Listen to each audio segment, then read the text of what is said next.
चित्र है गीता का भगवान कौन, तो उसमें क्या दिखाया गया है? उसमें दिखाया गया है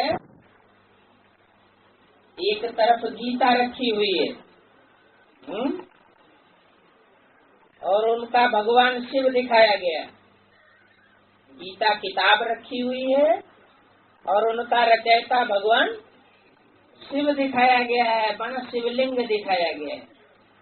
और दूसरी तरफ कृष्ण का चित्र दे दिया है। हाँ, संगम युग में ही तथाकथित ब्राह्मण ये दिखाते हैं कि गीता का भगवान कृष्ण है, या गीता माता जो किताब है उसका भगवान शिव लिंग है, शिव ज्योति बिंदु है, ये दिखाते हैं ना। तो पहली बात तो यह है कि गीता कोई जड़ किताब कोई चीज है क्या? गीता माता कही जाती है तो कोई स्त्री चोला होगा ना। सब धर्मों का माई बाप कहा जाता है, तो सब धर्मों का माई बाप अगर गीता है तो गीता कोई जड़ गीता है, पुस्तक गीता है। हर धर्म में कंट्रोल करने वाली कोई न कोई शक्ति होनी चाहिए, क्योंकि ये सृष्टि जो है वो दो से बनती है। सृष्टि की रचना दो के बगैर नहीं हो सकती। तो जैसे शिव है तो शिव की शक्ति भी है, तो चैतन्य होनी चाहिए। गीता माता है चैतन्य, तो गीता पति भी कैसा होगा? वो भी तो चैतन्य होगा कि सिर्फ लिंग मात्र होगा? चैतन्य होगा। और लिंग भी दिखाते हैं मंदिरों में, तो वो भी तो इस बात की यादगार है कि वो ऐसी स्थिति दिखाई गई है जिसमें हाथ पांव नाक आंख कान इंद्रियां नहीं दिखाई गई। जैसे जगन्नाथ मंदिर में लकड़ी का लिंग ही रखा है, उसमें आंख नाक कान बाद में बनाई दिए भावना रखने के लिए। तो ऐसे ही शिव के मंदिरों में जो शिवलिंग दिखाते हैं, और प्राचीन से प्राचीन जो मंदिर सोमनाथ है तो उसमें शिवलिंग दिखाया और बीच में बिंदु हीरा दिखाया। तो हीरा किसकी यादगार है और लिंग किसकी यादगार है? हीरा सुप्रीम सोल की यादगार है, जो हीरो पार्ट बजाता है आकर इस सृष्टि पर, रंगमंच पर, कोई तन के द्वारा, कोई मुकर्रर रथ के द्वारा। तो जिस मुकर्रर रथ के द्वारा हीरो पार्ट बजाता है, उसमें प्रवेश करके उसके संग के रंग से उसकी स्थिति भी ऐसी बन जाती है जैसे बाप शिव ज्योति बिंदु की निराकारी स्थिति। कर्म इंद्रियों का भान जैसे भूल जाता है। प्रैक्टिकल बातों की बात है।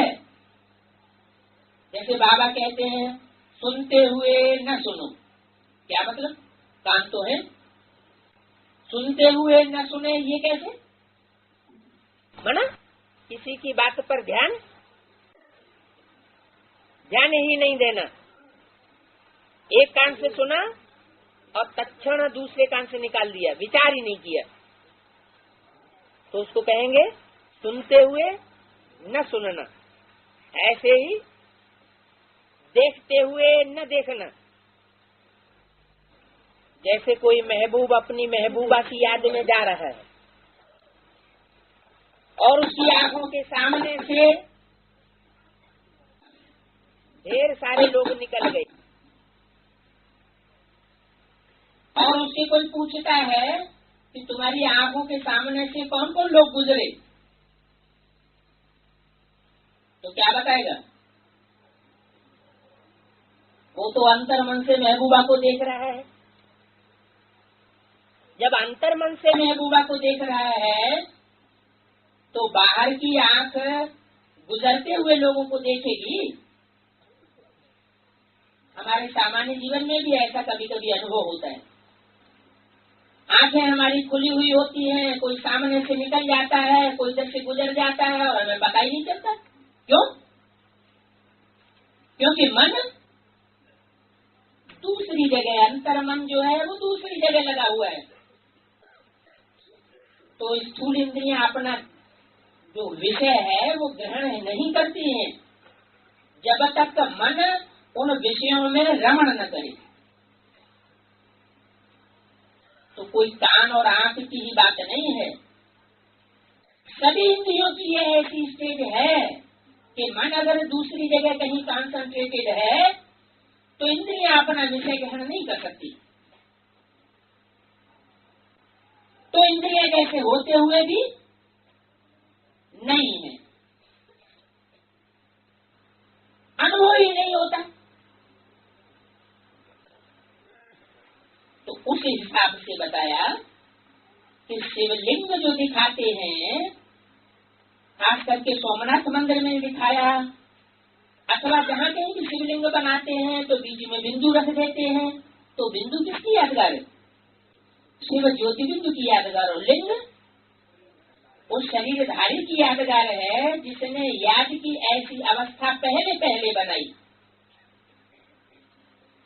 क्योंकि पुरुषार्थ में ये नियम है, कैसा भी पुरुषार्थ हो उस प्रकार के पुरुषार्थ में जो पहले पहले आगे जाएगा वो नंबर 1 हो जाएगा, उसी का गायन होता है। तो शिव ज्योति बिंदु जिस मुकर्रर रथ में प्रवेश करता है उसकी स्थिति भी ऐसी बन जाती है। कैसी? निराकारी स्थिति। जैसे शिव ज्योति बिंदु के लिए ये कहा गया निराकारी, निर्विकारी, निरहंकारी, वो तो 5000 वर्ष के लिए है। निराकारी, निर्विकारी, निरहंकारी। लेकिन संगम युग में हम बच्चों से आकर के जब कार्य लेता है तो हम बच्चों की याद, बुद्धि की याद, बुद्धि से लगातार उसका संग करने से हमारी भी स्थिति नंबर 1 ऐसी बनती है। कैसी? बाप समान स्टेज। कौन से बाप समान? मनुष्यों के बाप समान नहीं, शिव ज्योति बिंदु जो आत्माओं बिंदु बिंदु का बाप है उसके समान हमारी स्टेज ऐसी बन जाती है। तो शिव ज्योति बिंदु जिसकी याद से हम बिंदुवत बन जाते हैं, शिव ज्योति बिंदु जैसा अनुभव करते हैं, जैसे सुप्रीम सोल अनुभव करता है, ऐसे हम भी अनुभव करते हैं निराकारी, निर्विकारी, निरहंकारी स्टेज का। तो ये स्टेज बाप समान स्टेज भी। तो शिवलिंग जो दिखाते हैं कि वो गीता का भगवान है, उसका अर्थ समझ करके अगर दिखाया जाए तब भी ठीक है। लेकिन वो क्या समझते हैं? चित्र बनाने वाले, उन्होंने जिस समय चित्र बनाया कि गीता का भगवान ये शिवलिंग शिव है अथवा श्री कृष्ण है, श्री कृष्ण का चित्र दे दिया है और शिव का चित्र नहीं दिया है, लिंग दिया है। शिव का चित्र खींचा जा सकता है, बिंदु का तो चित्र खींचा ही नहीं जा सकता। चित्र किसका खींचा जाएगा? साकार शरीरधारी का। कैमरा भी फोटो किसका लेगा? आत्मा का फोटो लेगा। बिंदु बिंदु आत्मा का बाप जो शिव ज्योति बिंदु है उसका फोटो लेगा या शरीर का फोटो लेगा? शरीर का फोटो लेगा। तो वो तो बिंदु बिंदु आत्माओं का सिर्फ बाप है, दूसरा कोई संबंध उसके साथ जुटता ही नहीं। क्यों नहीं जुटता? क्योंकि ये नियम है संबंध जोड़ने के लिए कि जो जैसा हो उसी कैटेगरी का दूसरा भी हो तब संबंध जुड़ता है। नहीं तो संबंध जुड़ते हुए भी टूट जाता है। जैसे कोई एक बहुत करोड़पति अरबपति हो और अपने बच्चे का संबंध जोड़े बहुत गरीब के साथ, भिखमंगे, रोड के भिखमंगे के साथ, कि बच्चे के साथ अपना बेटे का संबंध जोड़ दे, तो ज्यादा दिन चलेगा क्या? चलेगा ही नहीं, शुरुआत से ही फाउंडेशन खराब हो जाएगा। तो ऐसे ही शिव ज्योति बिंदु का कनेक्शन जुड़ता ही है जो आत्मिक स्टेज में बच्चे स्थित हो जाते हैं उनके साथ। किस रूप में जुड़ता है? कौन से संबंध में जुड़ता है? बाप, बस, दूसरा कोई संबंध नहीं। रूहानी बाप रूहानी बच्चों से बात करते हैं, तो बाप है शिव ज्योति बिंदु रूप में। लेकिन वो ज्योति बिंदु जब शरीर में प्रवेश करता है, मुकर्रर रथ में प्रवेश करता है, तो अनेक संबंध बन सकते हैं। साकार में अनेक संबंध बन सकते हैं। वो गुरु भी बनता है, सदगुरु मिला दलाल, तो दलाल बीच में मीडिया साकार होगा निराकार होगा? साकार। अकाल मूर्त कहते हैं सदगुरु को, माना उसकी मूर्ति नहीं है, ऐसे कह सकते हैं। अमूर्त तो है शिव ज्योति बिंदु, लेकिन सदगुरु के लिए ऐसे नहीं कहते। सदगुरु के लिए कहते अकाल और मूर्त। मूर्त बना मूर्ति है। जब सदगुरु बन करके इस सृष्टि पर आता है तो उसकी मूर्ति होती है, ऐसे नहीं कि मूर्ति ही नहीं होती। तो मूर्ति तो है, लेकिन कैसी स्टेज वाली है? निराकारी स्टेज वाली मूर्ति होती है, इसलिए उसको निराकार कहते हैं। मूर्तवान भी है तो जरूर कोई चोले में होगा। जिस चोले में भी वो प्रत्यक्ष होता है, वो चोलाधारी व्यक्तित्व भी संसार में इस रूप में दिखाया जाता है कि वो शिव के साथ तादात्म्य स्थापन किया हुआ दिखाई पड़े। नाम ही लेते हैं शिव शंकर, शिव कृष्ण, शिव ब्रह्मा, शिव विष्णु, ऐसे नहीं कहेंगे। क्यों नहीं कहेंगे? दूसरों के साथ उसका नाम क्यों नहीं मिलाते? कोई कारण होगा ना, है? कोई कारण नहीं। शिव के साथ शंकर का ही नाम क्यों जोड़ा जाता है, दूसरों का क्यों नहीं जोड़ा जाता? नहीं, नंबर 1 भी किस आधार पर? नहीं, रचना भी किस आधार? रचना तो सभी है। नहीं, हाँ, वो तादाद में इसलिए समान रूप में जोड़ा जाता है शिव का शंकर के साथ, दूसरों का नाम नहीं जोड़ा जाता। उसका मूल कारण यही है कि वो बच्चा पहले उस स्थिति को प्राप्त कर लेता है। कौन सी स्थिति? जो बाप समान निराकारी स्टेज है। निराकारी स्टेज को पहले प्राप्त करने के कारण और स्थायी स्टेज प्राप्त करने के कारण उसका तादाद में स्थापन कर दिया गया शिव और शंकर के साथ। शिव ब्रह्मा को मिला के एक नहीं कर दिया, शिव शंकर को मिला के एक कर देते हैं। तो इससे साबित हो गया कि वो निराकार ज्योति निराकार होते हुए भी साकार बनती है, बच्चों के सामने साकार रूप में प्रत्यक्ष होती है। इसलिए शास्त्रों में लिख भी दिया है, सगुण ही माना साकार, अगुण ही माना निराकार। सगुण ही अगुण ही नहीं कछु भेदा, कोई भेद नहीं है। क्यों भेद नहीं है? कि जो साकार है वही निराकारी स्टेज प्राप्त कर लेता है, जो निराकार है वही साकार में प्रवेश करके साकारी बन जाता है। इसलिए चाहे सगुण हो चाहे अगुण हो, लेकिन हो समझ पूर्वक, बुद्धि में बात बैठी हुई हो कि वो निराकार कैसे साकार बनता है अथवा वो साकार कैसे निराकार बन जाता है, तब कोई भेद नहीं है। भेद बुद्धि तब होगी जबकि समझ नहीं होगी, ज्ञान नहीं होगा, बाप की पूरी पहचान नहीं होगी, तो भेद बुद्धि पैदा हो जाएगी। तो निराकार ज्योति बिंदु शिव जो लिंग दिखा देते हैं वो लिंग की बात नहीं है, वो तो पति भी बनता है। गीता माता कहा ही तब जाता है जबकि कोई उसका पति हो, नहीं तो कन्या होनी चाहिए। जब गीता माता कहते हैं तो पति जरूर हुआ, और वो पति साकार रूप में होगा या बिंदु रूप में होगा। बिंदु रूप में तो वो सिर्फ बाप है बिंदु बिंदु आत्माओं का।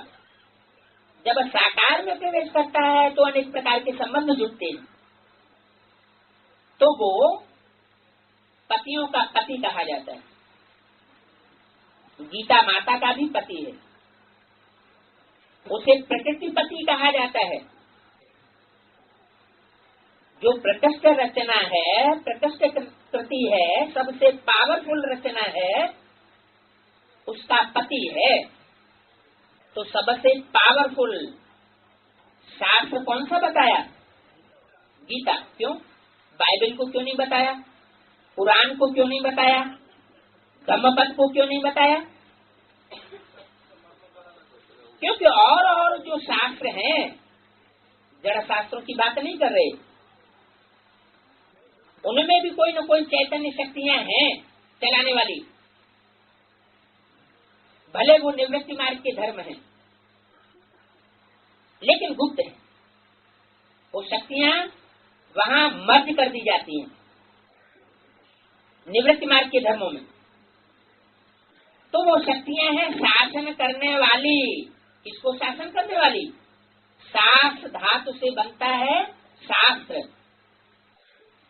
जैसे कहते हैं संविधान, भारत देश को कंट्रोल करने वाली किताब कौन सी है? भारतीय संविधान। तो वो तो जड़ की बात हो गई। जड़ नहीं कंट्रोल करता है, जड़ कंट्रोल करता है क्या है? अरे जड़ चीज कंट्रोल करेगी चैतन्य मनुष्य आत्माओं को, या चैतन्य चैतन्य को कंट्रोल करेगा? चैतन्य जड़ को भी कंट्रोल करता है, चैतन्य चैतन्य को भी कंट्रोल करता है। तो ये वसुधैव कुटुम्बकम, सारी वसुधा ही हमारा कुटुम्ब है। ऐसा लक्ष्य देकर हम बच्चों को बाप आता है इस धरती पर। तुम सब बच्चे एक अकाल पुरुष की संतान हो, एक बाप प्रजापिता की संतान हो, अलग अलग धर्म के नहीं हो, तुम सब एक धर्म के हो। तुम्हारा पहला धर्म है आत्मिक धर्म, आत्मा आत्मा भाई भाई। ब्रह्मा की औलाद बनने से, प्रजापिता ब्रह्मा की औलाद बनने से तुम आपस में सब भाई बहन हो गए। ये संगम युग, पुरुषोत्तम संगम युग का विशेष धर्म है ब्राह्मण धर्म।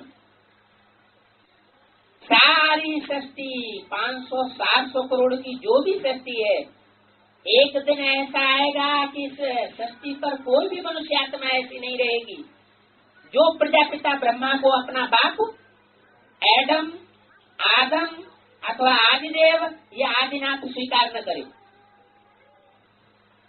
तो वसुधैव कुटुम्बकम कहा जाएगा ना। सारी वसुधा ही क्या हो गई? एक कुटुम्ब हो गई। और वो कुटुम्ब बनाने के लिए परमात्मा बाप इस सृष्टि पर आया हुआ है।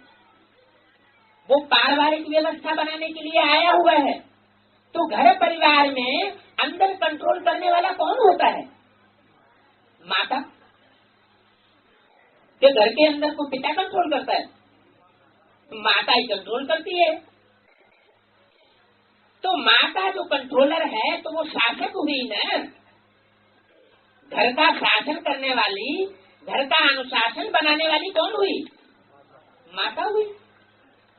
तो माता जो घर का शासन अनुशासन बनाने वाली है, बच्चों को शासित करने वाली है, वो जितनी ही पावरफुल होगी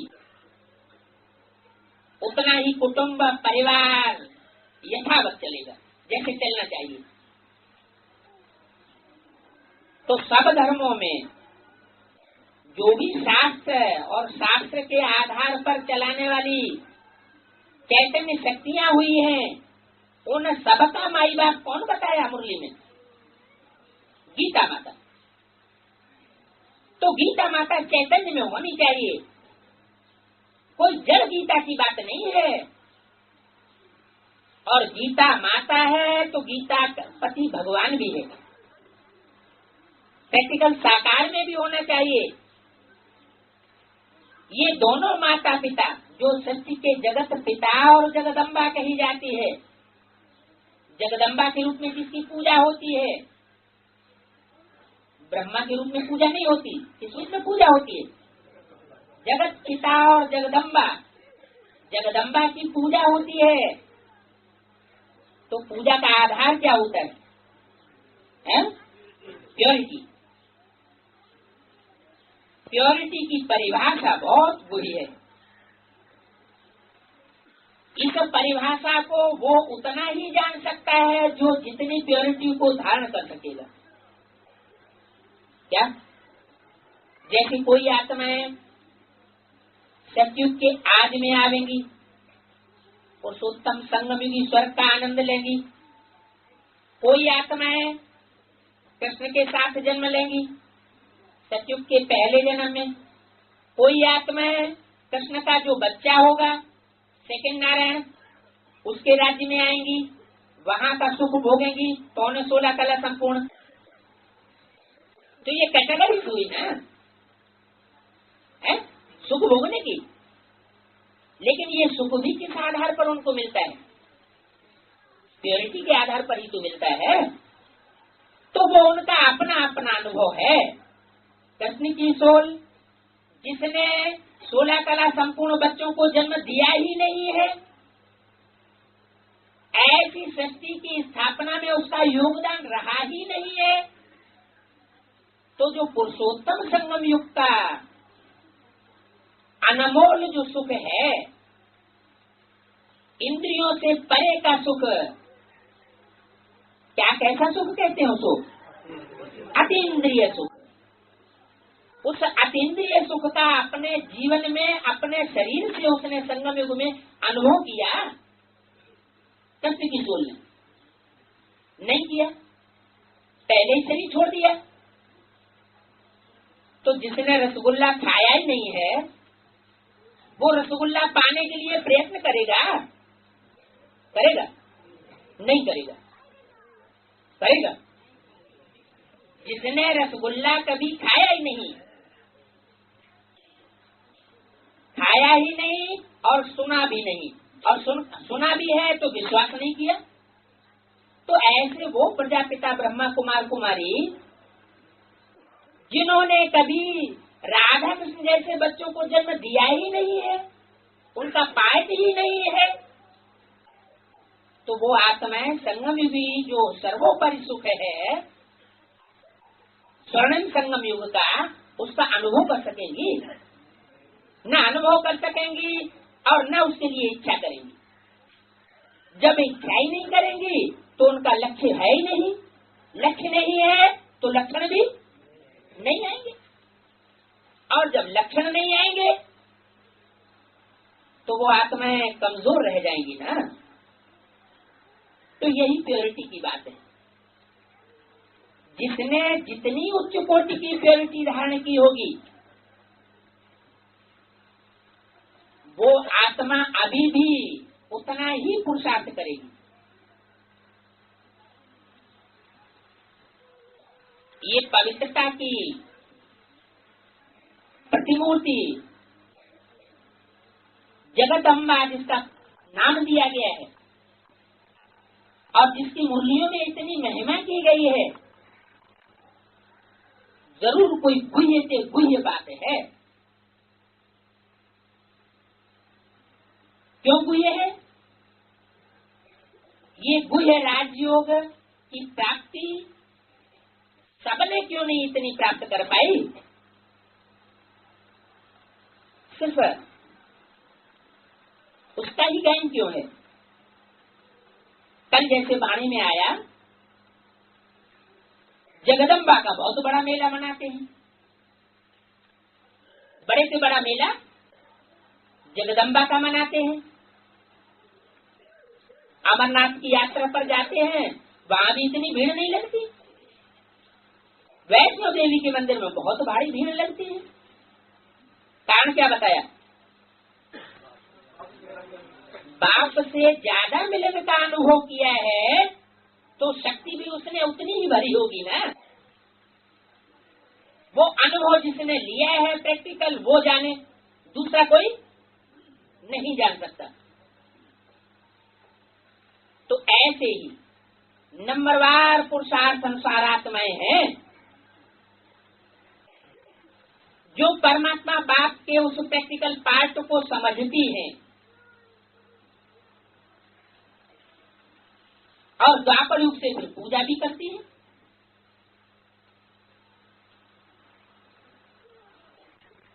नंबरवार उनके नाम भी गाए हुए हैं।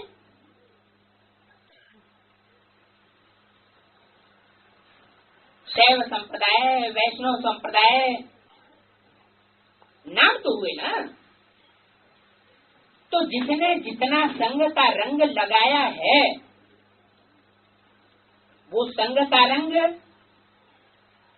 कोई एक इंद्री की बात नहीं है। मुख्य बात याद की है, यह संग साकार में लेने की बात है। प्राप्ति किससे होती है? याद से। लेकिन याद तब तक नहीं आती जब तक तो कोई प्रैक्टिकल साथ में आंख से कम देखा हुआ तो हो, तो याद भी आती है। आंख का असर सबसे जास्ती पड़ता है, तो दृष्टि का जो असर पड़ता है, उस दृष्टि के असर से भी कोई ज्यादा याद आ सकता है। क्या कहा? दृष्टि की पावर से, दृष्टि के संयोग से जो आकर्षण होता है वो सर्वोपरि हो सकता है। लेकिन दृष्टि लेने वाले के अंदर अगर देहभान भरा हुआ होगा तो रिजल्ट क्या होगा? वो दृष्टि तक ही सीमित नहीं रहेगा। देहभान कहाँ तक पहुंच जाएगा? है? कर्मेंद्रियों तक भी पहुंच जाएगा। तो कर्मेंद्रियों से संग लेने की भी इच्छा होगी। तो अपना अपना नंबरवार है। हर आत्मा अपने नंबर की स्थिति को प्राप्त करेगी। उसमें भी बुद्धि का भेद का अंतर पड़ जाता है। बुद्धि का कमाल है। जिसकी जिसकी जैसी जैसी बुद्धि बन गई वो उतनी ही प्राप्ति कर सकता है। कहाँ बनती है बुद्धि? Basic knowledge. बेसिक नॉलेज में बताया गया, क्या बताया गया बेसिक नॉलेज में? कि मैं आत्मा हूँ और मेरा बाप परमात्मा ज्योति बिंदु है, मैं भी ज्योति बिंदु हूँ। तो बेसिक का जो फाउंडेशन है, जिसका पक्का लग गया, क्या जिसके अंदर ये पक्का फाउंडेशन लग गया कि मैं ज्योति बिंदु आत्मा हूँ और हम सब ज्योति बिंदु आत्मा है, ज्योति बिंदु आत्माओं का बाप सुप्रीम सोल ज्योति बिंदु है, तो फाउंडेशन पक्का होने के कारण वो किसे याद करेगा? ज्योति बिंदु को याद करेगा। तो ऐसी ज्योति बिंदु की याद जिनकी जितनी परिपक्व स्टेज की पहुंच गई, कोई की पास विद आनर की फाउंडेशन पड़ गया शुरुआत से, जब से संदेश मिला तब से, जब से कोर्स मिला तब से। कोई से तो कोर्स में ही कोर्स नहीं करता है, कमी किसकी रह जाती है? टीचर ध्यान नहीं देती है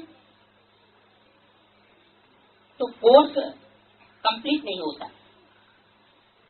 जैसे बच्चा पैदा होता है तो गर्भ धारण करने के समय जैसी पति पत्नी की स्थिति होगी फाउंडेशन के समय, वैसे ही बच्चे का शरीर बनेगा।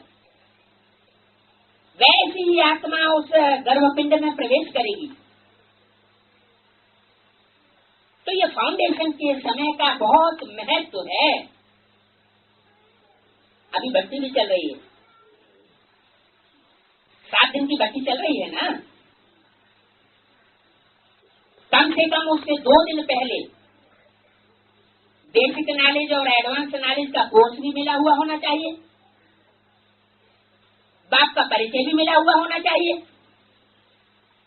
कम से कम पहले बताते थे 7 दिन का कोर्स। अभी तो अव्यक्तवाणी में बताया हुआ 7 दिन लंबा लंबा कोर्स चलाने की बात नहीं है। जो समझदार है वो 2 दिन में भी बेसिक नॉलेज और एडवांस नॉलेज के मर्म को समझ सकता है। तो 7 दिन भट्टी के और 2 दिन कोर्स के कितने हुए? ये 9 दिन यहाँ भी हो गए। ये 9 महीने का जो गर्भ धारण करने का जो टाइम है वो 84 जन्मों का फाउंडेशन है। इसमें बहुत सतर्क रह करके पढ़ाई पढ़नी चाहिए, याद में बैठना चाहिए। जिंदगी भर तो भक्ति मार्ग में वही भक्ति मार्ग के सत्संग करते करते पल्लू झाड़ते रहे और यहाँ भी वैसा ही करते रहेंगे, बातचीत करते रहेंगे, दूसरों को डिस्टर्ब करते रहेंगे, खुद भी डिस्टर्ब करते रहेंगे। तो जो पावरफुल आत्माएं होंगी, बहुत गहरी समझदार होंगी, वो तो अपने अंदर अंदर पुरुषार्थ में लगी रहेंगी। लेकिन जो उतने नहीं हैं, उनका बुद्धि योग बट जाएगा और उनका कल्याण हो जाएगा। तो इसलिए ये फाउंडेशन के टाइम पे बहुत ध्यान देना जरूरी है। ऐसे ही आत्मा जो है वो आत्मा का फाउंडेशन है 7 दिन का ये भट्टी का टाइम। बीज बोया जाता है तो बीज को बहुत संस्कृत बनाया जाता है, सुधारा जाता है। बीज अगर सुधरा हुआ नहीं होता है तो वृक्ष भी सुधरा हुआ नहीं बन सकता। ऐसे ही धरणी भी, धरणी अगर भुरभुरी मटीली जमीन तैयार नहीं की जाएगी, पहले से पथरीली की पथरीली बनी रहेगी तो पैदाइश जल्दी नहीं होगी। बीज कितना भी अच्छा हो लेकिन पौधा वृक्ष सरसब्ज नहीं होगा। तो आत्मा में परमात्मा बाप की याद का फाउंडेशन जिन्होंने बीज रूपी स्टेज का बेसिक नॉलेज से ही पक्का कर लिया, माना पहले दिन का जो कोर्स है जिसमें बेसिक नॉलेज दी जा सकती है, वो ही अगर किसी का कच्चा रह गया तो 84 जन्मों का फाउंडेशन कैसा हो गया? कच्चा ही रह जाएगा। इसलिए टीचर्स को बहुत ध्यान देने की जरूरत है। स्टूडेंट्स तो नए नए आते हैं, उन्हें तो कुछ पता ही नहीं है बेचारों को। वो पता न होना ये भी उनका पूर्व जन्म का हिसाब किताब है। कहते हैं परमात्मा बाप से बुद्धि का वरदान हर आत्मा को अलग अलग मिलता है। क्या बुद्धि जो मिलती है वो जन्म से ही हर आत्मा को अपने अपने तरीके से उस बाप की सौगात मिली हुई। परमात्मा बाप की ये दात सभी को मिली हुई है। उपयोग करना वो भी एक बात है, लेकिन वो 1000 नियामत जो बुद्धि है जो परमात्मा बाप से हर मनुष्य आत्मा को मिली हुई है, उसकी कदर करनी चाहिए। क्या कदर करेंगे? दूसरों के सुने सुनाए पर नहीं चलना चाहिए। दूसरा कोई क्या सुनाता है इस पर नहीं चलना चाहिए। अपनी बुद्धि से हर बात का फैसला करना चाहिए। परमात्मा बाप हमको इस बात में सहयोग दे सकता है अगर हम हिम्मत करेंगे। जो बुद्धिमानों की बुद्धि बाप है, उसकी दी हुई जो दात है, 1000 नियामत है बुद्धि, अगर हम उसका उपयोग करने की हिम्मत करेंगे तो परमात्मा बाप से हमको जरूर सहयोग मिलता है। हिम्मत बच्चे मदद बाप। तो ये फाउंडेशन का पीरियड है। इसमें ज्योति बिंदु आत्मा की याद का जिसने जितना जितना अच्छा फाउंडेशन डाल लिया वो उसका अंत समय तक चलता है, 5000 वर्ष तक चलता है। और जितनी जिसने प्रैक्टिस कर ली, अर्जुन से भगवान ने कहा, अर्जुन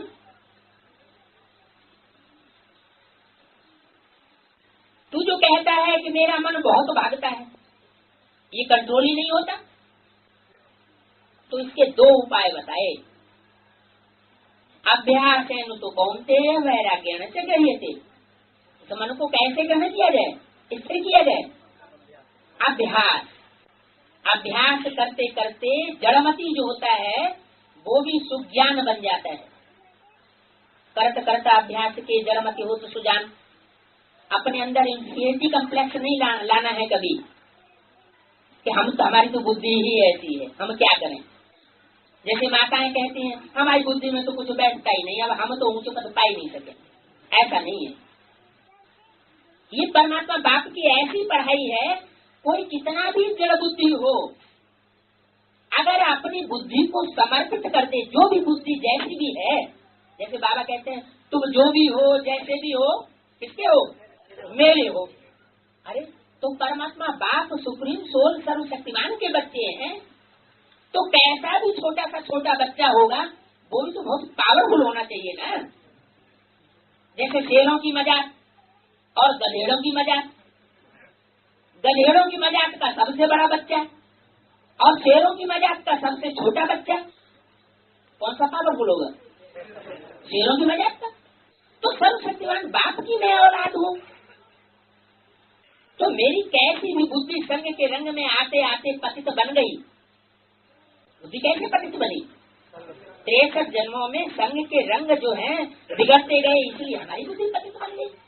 अब हम क्या करें, अब क्या करें, अब उन सब से बुद्धियों को तोड़े, वैराग्य से पहुंचते हैं। इस दुनिया से, इस दुनिया की धोखेबाज आत्माओं से क्या होना चाहिए, वैराग आना चाहिए। तो अगर वैराग पक्का बुद्धि में कोई माता के बैठ जाए, कैसी भी जामड़ी बुद्धि हो गई हो, बच्चों की पैदाइश करते करते बच्चों में अपनी बुद्धि को फंसाते फंसाते, लेकिन वो जामड़ी बुद्धि भी कैसी हो जाएगी, अंत समय में रिजल्ट ये आएगा कि उस ज्योति बिंदु बाप जो साकार शक्ति पर आया हुआ है, उसको याद करते करते वो बुद्धि भी सुधर जाएगी। स्वतः ही उस बुद्धि में सारा ज्ञान टपक पड़ेगा। याद की वो स्थिति है, तो कोई कैसा भी हो उसको श्रेष्ठ से श्रेष्ठ बना सकता है। याद का अभ्यास, तो कभी इंफीरियरिटी कम्प्लेक्स नहीं लाना है।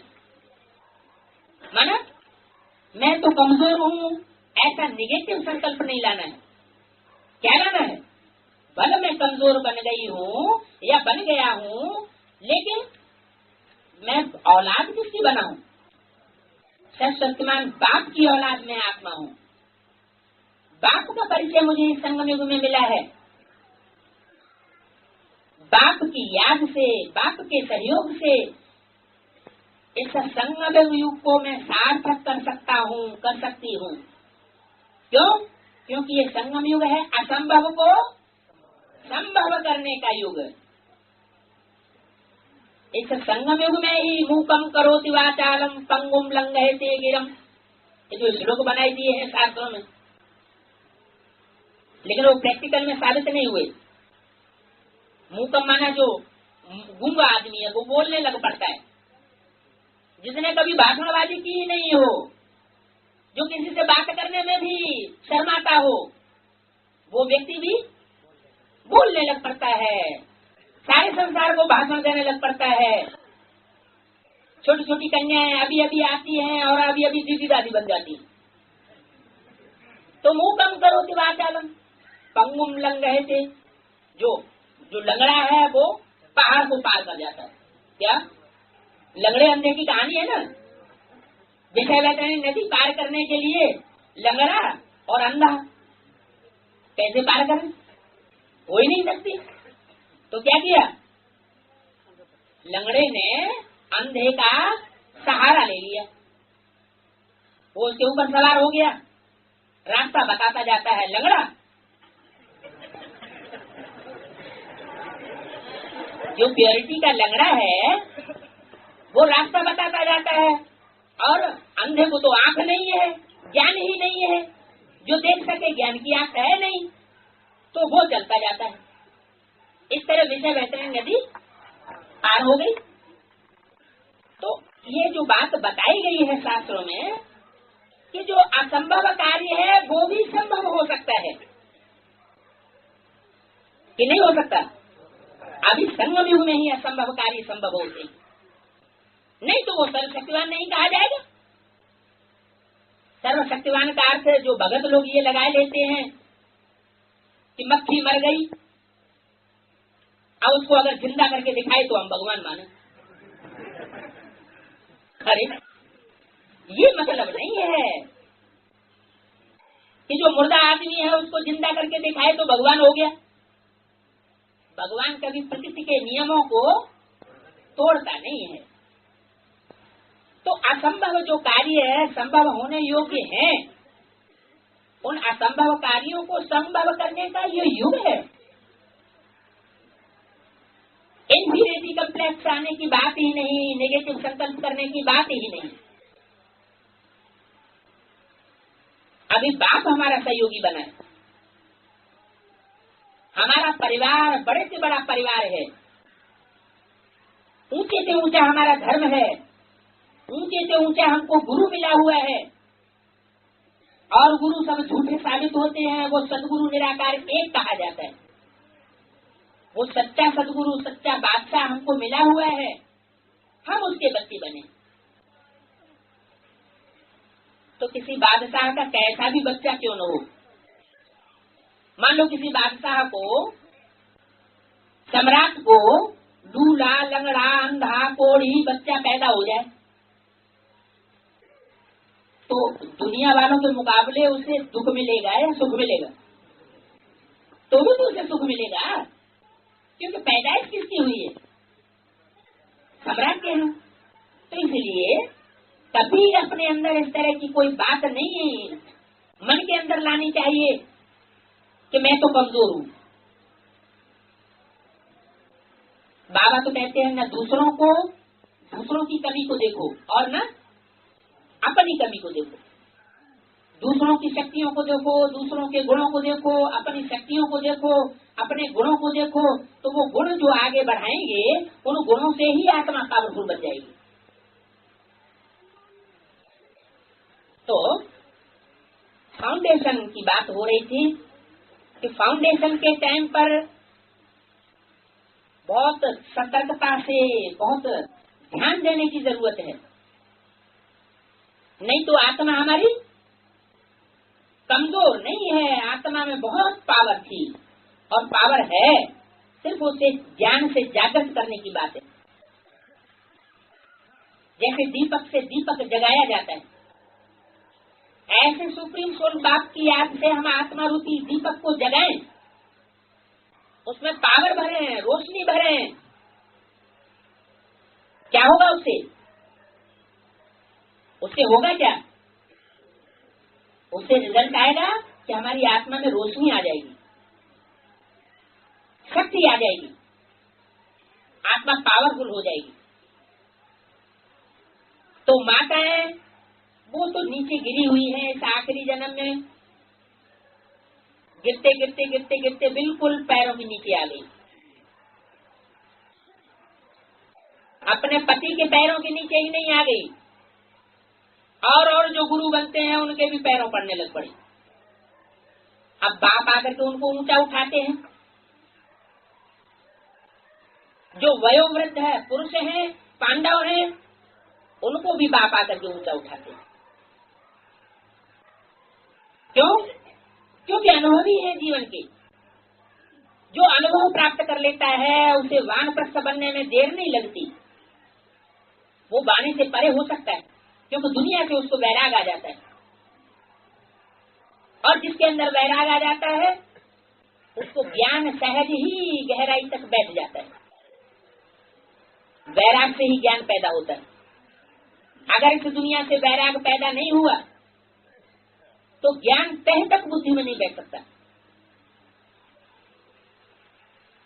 तो आत्मा में वो निराकारी स्टेज घर कर जाए तब कहा जाता है कि निराकारी आत्मा बन गई। निराकारी आत्मा निर्विकारी जरूर बनती है। किस कोटि तक निर्विकारी बनती है, ये अपने अपने ज्ञान की गहराई में पहुंचने की बात है। उथली ऊपर ऊपर की प्योरिटी तो सन्यासी भी धारण कर लेते हैं, क्योंकि उनका तो मानवीय ज्ञान है। घरघाट छोड़ दिया, जंगल में रहने लगे तो समझते हम पवित्र हैं। अहंकार भी कर जाता है कि हमने घरघाट छोड़ा है, हमने पवित्रता धारण की है। और कहीं बाई चांस अगर कहीं संसर्ग संपर्क हो गया, संबंध जुट जाता है पट से, एक सेकंड भी नहीं लगता नीचे गिरने में। तब उनकी आंखें खुलती है, लेकिन कोई बताने वाला नहीं है। तो आंखें खुली खुली न खुली बेकार। हाँ, इतनी खुल जाती हैं कि अहंकार उनका टूट जाता है। तो बाप आकर बताते हैं कि बच्चे निराकारी स्टेज में जितना अपने को टिकाएंगे, जितना बाप साकार जो आया हुआ है उसके संसर्ग संपर्क में आएंगे, बुद्धि को लाएंगे, ज्यादा से ज्यादा सत्संग करेंगे। कैसा संग? सत्संग। जो लात लगाने वाले हैं उनका संग छोड़ दो। क्या कराओ? सत्संग कराओ और सत्संग करो। कैसे करें सत्संग? है याद से सत्संग करेंगे। अच्छा, याद से, बिंदु की याद से सत्संग हो जाएगा? है? बिंदु की याद से सत्संग नहीं हो जाएगा, और हो भी जाए तो ऐसा ही हो जाएगा जैसे धर्म पिताओं का हुआ। दूसरे जो धर्म पिताएं हैं वो भी बिंदु को याद करने वाले हैं, इसलिए वो स्वर्ग का मुंह भी नहीं देख पाते। उनके 21 जन्म कट हो जाते हैं, माने जीवन मुक्ति नहीं प्राप्त कर सकते। तो आपको जीवन में रहते रहते सुख भोगना है, यह जीवन ही नहीं रहा, फिर मुक्ति भोगनी है? नहीं, हमारा तो जो लक्ष्य है वो भी प्रवृत्ति मार्ग का है। हमें अकेली मुक्ति नहीं चाहिए, हमें अकेली जीवन मुक्ति भी नहीं चाहिए। क्या चाहिए? मुक्ति और जीवन मुक्ति दोनों चाहिए। तो निराकार भी चाहिए, साकार भी चाहिए। साकार और निराकार दोनों की युति से बाबा शब्द बनता है। बाबा की याद वो भी प्रवृत्ति मार्ग की चाहिए। कैसी याद चाहिए? प्रवृत्ति मार्ग की याद। तो हमारी प्रवृत्ति मार्ग की याद से, प्रवृत्ति मार्ग की याद माना, प्रवृत्ति मार्ग की याद का अर्थ गलत नहीं लगा लेना। जैसे बहुत सी ये गलत अर्थ लगा लेते हैं। बाबा ने कहा प्रवृत्ति मार्ग की याद करनी है तो माँ को भी याद